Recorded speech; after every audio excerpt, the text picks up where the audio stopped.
انا اقدر هاي الثقه اللي ابو عبد العزيز، بس هاي لها خلفيه. انا بال 2004، شوف احنا اليوم 2015، انا بال 2004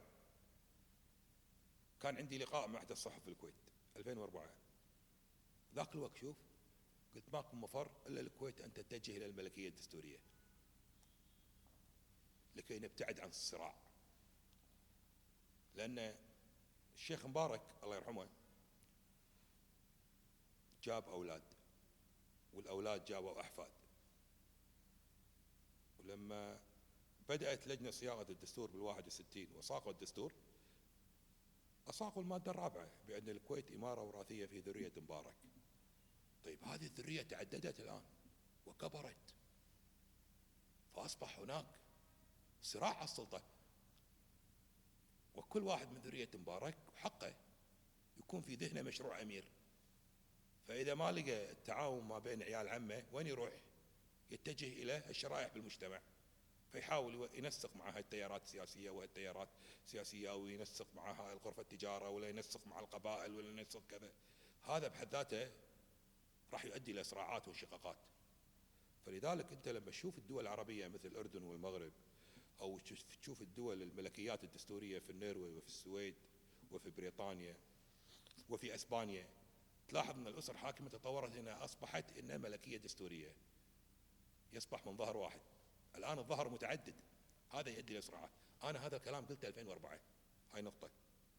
النقطه الثانيه في ندوه في ساحه الاراده، اعتقد ب 2009 و2008 اذا ما تخوني ذاكره، موجوده بيوتيوب. رجعت وطرحت مشروع الملكيه الدستوريه. انا اعوذ بالله من كلمه انا اول واحد طرح مشروع وموضوع الملكيه الدستوريه. انا انظر الى قدام. لازم يكون السياسي يكون عنده افق سياسي، يكون عنده رؤيه. اذا ما في رؤيه هذا مو عمل سياسي. وطرحت موضوع الملكيه الدستوريه. بل اكثر من ذلك، في مقابله مع جريده المستقبل، اذكر مجلس 2009، قلت له انا عندي طموح اني اكون رئيس وزراء. انا لا اعني عن نفسي، بس انا بأكسر الجليد. لان الماده 6 من الدستور قالت الكويت دوله ديمقراطيه، الامه مصدر السلطات. والماده 56 من الدستور اعطت الحق لسمو الامير ان يعين رئيس الوزراء، بس ما قال يجب ان يكون من الاسره الحاكمه.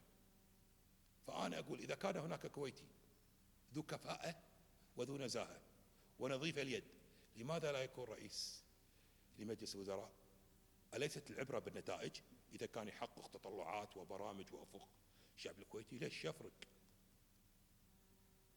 فأنا كنت أعطي رسالة أن لكل كويتي ولكل كويتية أن تطمح وأن تحلم بأن تكون رئيسة وزراء الكويت. ليش لا؟ ذاك الوقت في المقابلة مع المستقبل طرحت اسم أبو عبد العزيز، أنا أول واحد طرحت اسمه. قلت مثلا أحمد السعدون لماذا لا يكون رئيس مجلس وزراء الكويت؟ شو المشكلة؟ أنت انظر إلى المغرب. المغرب ملكية من 300 سنة بالأسرة العلوية.